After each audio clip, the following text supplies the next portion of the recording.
6000 കോടിയോളം രൂപയുടെ ഓഹരി വിൽപ്പനയ്ക്കുള്ള നീക്കത്തിൽ ഫെഡറൽ ബാങ്ക്. 9.99% വരുന്ന പുതിയ ഓഹരി മൂലധന സമാഹരണത്തിനാണ് പ്രിഫറൻഷ്യൽ ഇഷ്യൂ വഴി ബാങ്ക് ശ്രമിക്കുന്നതെന്നാണ് റിപ്പോർട്ട്.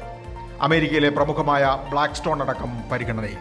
ഇതിനിടെ രണ്ടാം പാദ പ്രവർത്തന ഫലങ്ങളുടെ അകമ്പടിയോടെ ഫെഡറൽ ബാങ്ക് അടക്കം പല സ്വകാര്യ ബാങ്കുകൾക്കും ഇന്ന് ഓഹരി വിപണിയിൽ മിന്നിച്ച പ്രകടനം. കാലം നിർമ്മിത ബുദ്ധിയിലൂടെ കടന്നുപോകുകയാണെങ്കിലും കൈത്തണ്ടയിലെ വാച്ച് ഇന്നും അവശ്യ വസ്തു. ലക്ഷറി വാച്ച് വിപണിക്ക് വാർഷിക വളർച്ച 12% വരെയെന്ന് പഠനം. ഇത്തരം വാച്ചുകളുടെ ശരാശരി വിൽപ്പന വില 5 വർഷം മുമ്പ് 84,000 ആയിരുന്നത് ഇപ്പോൾ 2 ലക്ഷം രൂപ കടന്നു.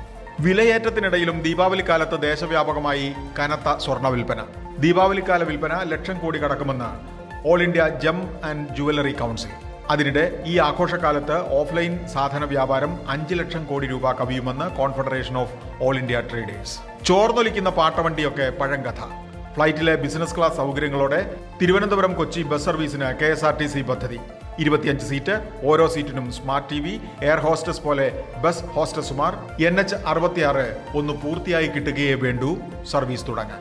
പോളണ്ടിനെ കുറിച്ച് മിണ്ടിപ്പോകരുത് എന്നാണ് സിനിമാ ഡയലോഗെങ്കിലും പോളണ്ടിൽ നിന്നൊരു വാർത്ത വൈറൽ. 2ൽ കൂടുതൽ കുട്ടികളുള്ള കുടുംബങ്ങൾ അവിടെ ഇനി നികുതി അടയ്ക്കേണ്ട. തെരഞ്ഞെടുപ്പ് കാല വാഗ്ദാനമാണ് നടപ്പാക്കിയത്. ഇന്ത്യൻ കറൻസിയിൽ 33 ലക്ഷം വരെ വാർഷിക വരുമാനമുള്ളവർക്ക് നേട്ടം. ബിസിനസ് വാർത്തകൾ വിശദമായി അറിയാൻ ധനം online.com.